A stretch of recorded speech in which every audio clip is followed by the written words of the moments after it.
एक बार की बात है, एक छोटे से गांव में एक आदमी रहता था। उसके घर के पास में एक पहाड़ था, जहां पर वो रोज सुबह जाता। उस पहाड़ पर थोड़ी देर के लिए वो बैठता, फिर वापस आ जाता। तो रोज की तरह वो सुबह सुबह जा रहा था। पीछे से उसका छोटा सा बेटा आया। उसने आकर के उसका हाथ पकड़ लिया और कहा कि आज मैं भी आपके साथ चलूंगा। उसने पहले तो उसको थोड़ा सा समझाया और मना किया। कहा कि जो रास्ता है वो बहुत ही छोटा है और चढ़ाई बहुत ज्यादा है, तो तुम मेरे साथ नहीं चल पाओगे। लेकिन फिर जब उस बेटे ने जिद करी तो पिता मान गया। तो दोनों पहाड़ पर चढ़ने लगे। पिता ने बेटे का हाथ कस के पकड़ा हुआ था। लेफ्ट साइड में पहाड़ थे, राइट साइड में खाई थी और रास्ता बहुत ही छोटा था। और वो पहाड़ की चोटी तक पहुंचने ही वाले थे, तभी रास्ते में एक बड़ा सा पत्थर आया। क्योंकि पिता उस रास्ते पर रोज आता था, तो उसको पता था कि वहां पे पत्थर है, तो वो साइड से निकल गया। लेकिन जो बेटा था उसका ध्यान कहीं और था, तो उसका घुटना जा करके उस बड़े से पत्थर पर टकरा गया। तो फिर उस बच्चे के मुंह से एक चीख निकली। और जैसे ही वो चीखा, उसकी आवाज उन पहाड़ों में गूंजने लगी। इससे पहले उस बच्चे ने कभी भी अपनी आवाज की गूंज नहीं सुनी थी, तो उसे समझ नहीं आया कि क्या हो रहा है। वो अंदर से थोड़ा सा घबरा गया। उसे लगा कि शायद कहीं कोई है जो छुप करके उसको देख रहा है और उसका मजाक उड़ा रहा है। फिर उस बच्चे ने बोला, कौन हो तुम? तो जब उस बच्चे ने इस गूंज को सुना, उसे गुस्सा आ गया। उसे लगा कि कौन है ये जो मेरा मजाक उड़ाए चले जा रहा है। फिर उसने गुस्से से कहा, मैं तुम्हें छोड़ूंगा नहीं। और फिर जैसे ही उसने इस गूंज को सुना, वो घबरा गया। उसके पिता समझ गए थे कि क्या हो रहा है। उसने अपने पिता का हाथ कस के पकड़ लिया और उनसे पूछा, कौन है ये जो मुझे इतना तंग कर रहा है? कौन है ये जो मुझे इतना डरा रहा है? तो उसके पिता थोड़ा सा मुस्कुराए और उन्होंने खाई की तरफ देखा और जोर से बोला, मैं तुमसे बहुत प्यार करता हूं। ये सुनकर वो बच्चा हैरान हो गया। उसे समझ नहीं आया कि हो क्या रहा है, कि वही इंसान जो उसका मजाक उड़ा रहा है और उसको तंग कर रहा है, वो उसके पिता को बोल रहा है कि मैं तुमसे बहुत प्यार करता हूं। तो उसके पिता ने अपने बेटे को देखा और वो समझ गए कि उसके मन में क्या चल रहा है। और फिर दोबारा उन्होंने बोला, तुम बहुत अच्छे हो। और ये सुनकर उनका बेटा भी थोड़ा सा मुस्कुराया और पूछा अपने पिता से कि ये क्या हो रहा है। और फिर उसके पिता ने अपने बेटे को समझाया, ये जो आवाज तुम सुन रहे हो ना, ये किसी और की नहीं है, ये तुम्हारी ही आवाज है जो कि पहाड़ों में गूंज रही है और तुम्हें अपनी ही आवाज सुनाई दे रही है। जैसा तुम बोलते हो ठीक वैसा ही तुम्हें सुनाई देता है। अगर तुम गुस्से से कुछ कहोगे तो पलट करके जो आवाज आएगी उसमें भी गुस्सा होगा, लेकिन अगर तुम कुछ अच्छा कहोगे तो वो आवाज भी अच्छी होगी। बिल्कुल इसी तरह से हमारी जिंदगी में भी होता है। जैसा तुम अपने मन में इस जिंदगी के बारे में सोचते हो, ये जिंदगी तुम्हारे लिए बिल्कुल वैसी ही हो जाती है। अगर तुम मन ही मन अपने आप को ये बोलते रहोगे कि मेरी जिंदगी तो बहुत ही बुरी है, तो तुम्हारी जिंदगी सच में बुरी हो जाएगी। और अगर तुम अपनी जिंदगी से प्यार करोगे तो तुम्हारी जिंदगी भी तुमसे प्यार करेगी। ये बात उस बच्चे के दिमाग में घर कर गई और फिर वो दोनों उस पहाड़ की चोटी पर गए। लेकिन बच्चे के दिमाग में यही बात घूम रही थी। और फिर वो बच्चा खिलखिला के हंसा और उसने अपने दोनों हाथ खोले और अपनी पूरी ताकत से बोला, मैं तुमसे बहुत प्यार करता हूं। एक बार की बात है, एक बहुत बड़ा नेता एक साधु के छोटे से आश्रम में गया, क्योंकि उसने बहुत सुना था उस साधु के बारे में और उसके मन में आया कि मैं एक बार जाकर के देखता हूं कि लोग इतनी तारीफ क्यों करते हैं उसकी।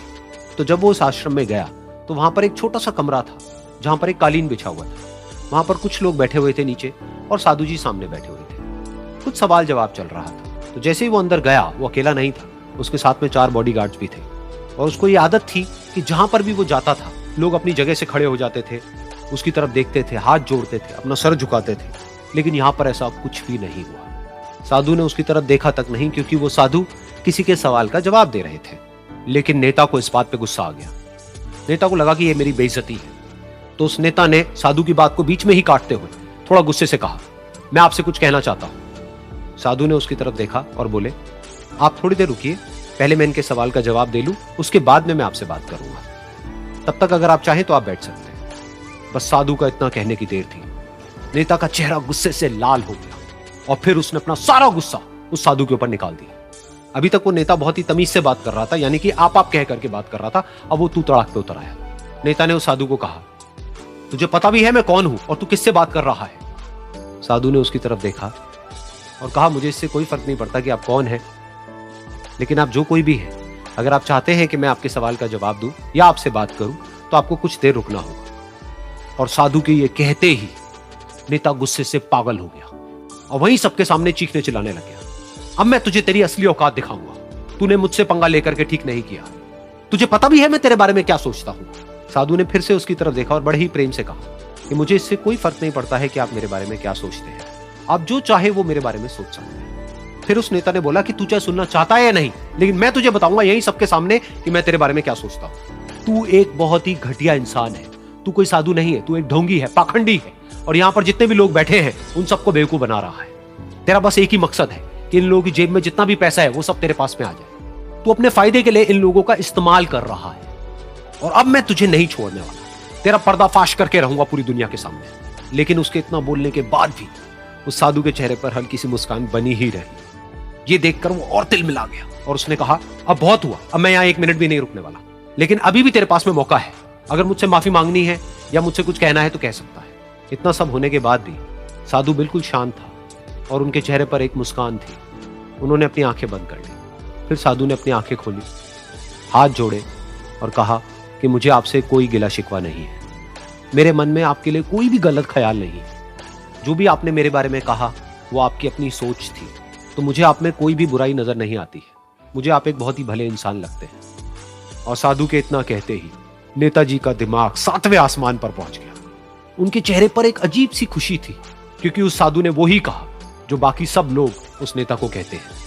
और वो खुशी खुशी उस आश्रम से अपने घर की तरफ चला गया और जा करके अपने पिताजी के साथ में बैठ गया। उसके पिताजी की आंखें बंद थी और वो ध्यान में थे। पूरी जिंदगी उन्होंने सिर्फ लोगों की सेवा करी और बदले में कुछ भी एक्सपेक्ट नहीं किया। तो थोड़ी देर बाद जब उन्होंने अपनी आंखें खोली और देखा अपने बेटे को अपने साथ बैठे हुए, तो उनके बेटे के चेहरे पर आज एक अजीब सी खुशी थी जो आज से पहले उन्होंने कभी नहीं देखी थी।